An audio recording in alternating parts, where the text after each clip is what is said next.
quand parler pour avoir ce dont tu as besoin. Bien-aimé, il y a des moments où tu dois parler pour avoir ce dont tu as besoin. Et il y a des moments où tu dois te taire pour pouvoir attendre les moments précis pour parler. Laissez-moi un peu parler aux femmes. Beaucoup de femmes disent que leurs maris ne veulent pas les écouter. Beaucoup de femmes disent que dans mon foyer, il n'y a pas un moment de dialogue. Pourquoi? Parce que certaines femmes créent les moments de dialogue quand les moments n'est pas encore précis. Il faut parler à ton mari. Il faut avoir le temps de discuter avec ton mari. Et alors, les temps-là doivent être calculés. Tu ne peux pas parler à ton mari au moment où ton mari est encore stressé.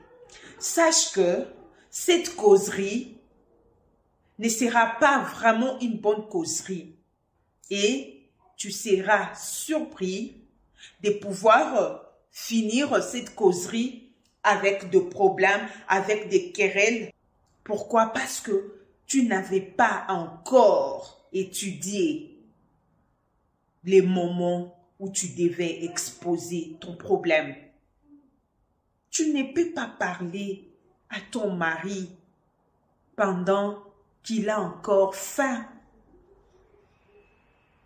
Tu ne peux pas parler à ton mari pendant que tu sais, tu ne lui as pas encore servi à manger ni à boire. S'il a faim, s'il n'a pas encore mangé, s'il n'a pas encore bu quelque chose, son esprit ne sera pas calme. Et tu peux amener des bonnes choses. Tu peux mettre une bonne discussion sur table. Cette discussion finira mal parce que le monsieur n'a pas mangé, parce que le monsieur n'a pas bu, parce que le monsieur n'a pas une bonne humeur. C'est parce que tu n'as pas vraiment calculé les temps. Tu veux seulement parler parce que tu as des choses à parler. Or, tu oublies avant de parler. Il faut savoir d'abord si c'est vraiment le moment que tu dois parler. Si tu parles au bon moment, sache que tu auras vraiment une bonne réponse de la part de ton mari. Voyez les femmes. Peu importe la situation où tu sais que tu dois t'exprimer, tu dois être sûr que cette personne a déjà mangé, qu'elle a déjà bu, que son esprit est calme. C'est alors que tu vas te présenter devant cette personne. Si tu te présentes devant quelqu'un, pas au bon moment, la chose que tu amènes devant cette personne, la proposition, les projets, ne seront pas vraiment bien compris. Pourquoi? Parce que ce n'est pas les bons moments. Il faut savoir les bons moments où tu dois parler, où tu dois proposer, où tu dois t'exprimer dans n'importe quel domaine. Il ne faut pas seulement parler parce que tu as des choses à parler. Il ne faut pas seulement parler parce que tu as des choses à proposer. Il ne faut pas seulement te présenter parce que tu dois te présenter. Il faut savoir calculer. Quand est-ce que je veux me présenter? À quel moment je veux me présenter devant cette personne? À quel moment je vais parler à mon mari? À quel moment je donnerai des conseils à mes enfants? À quel moment je ferai cette chose pour pouvoir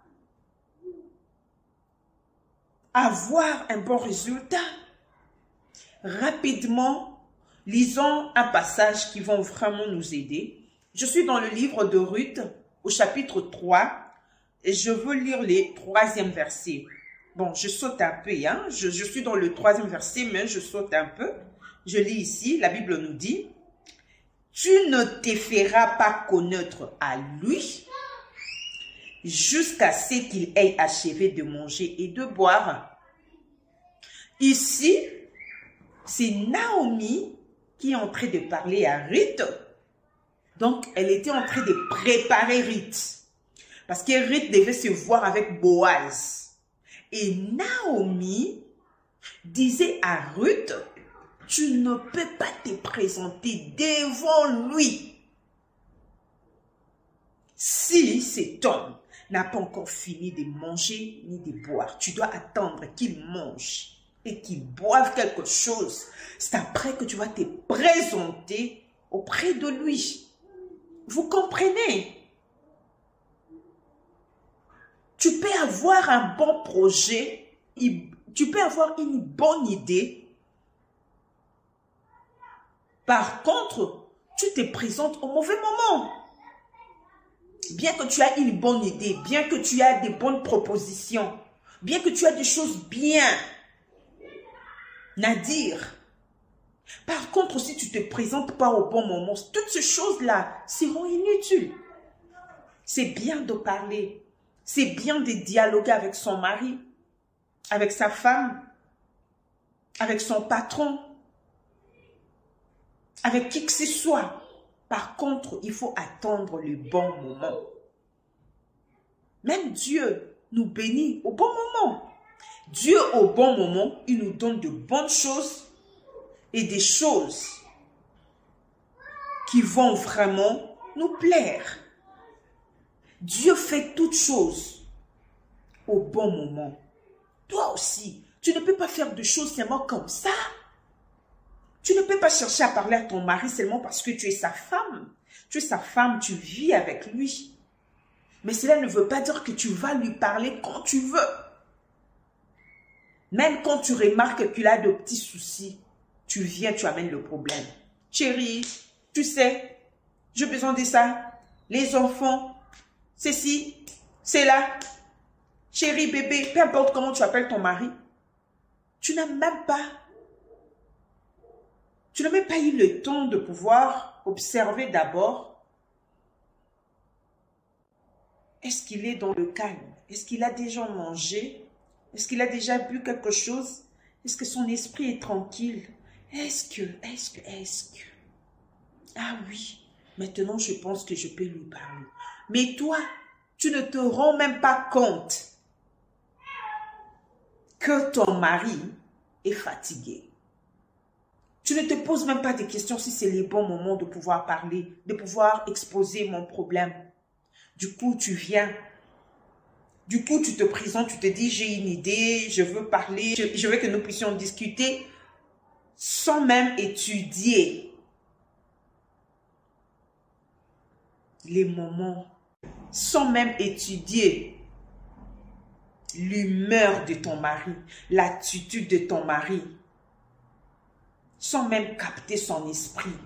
Ah oui, on peut capter l'esprit de quelqu'un. Ah oui, quand tu pries, tu demandes à Dieu de te donner la sagesse, de pouvoir discerner des choses. Tu peux même discerner les comportements, tu peux même discerner l'attitude de ton mari. S'il est calme ou s'il a des problèmes qu'il est en train de cacher, tu peux le regarder et tu captes directement ce qui se passe en lui.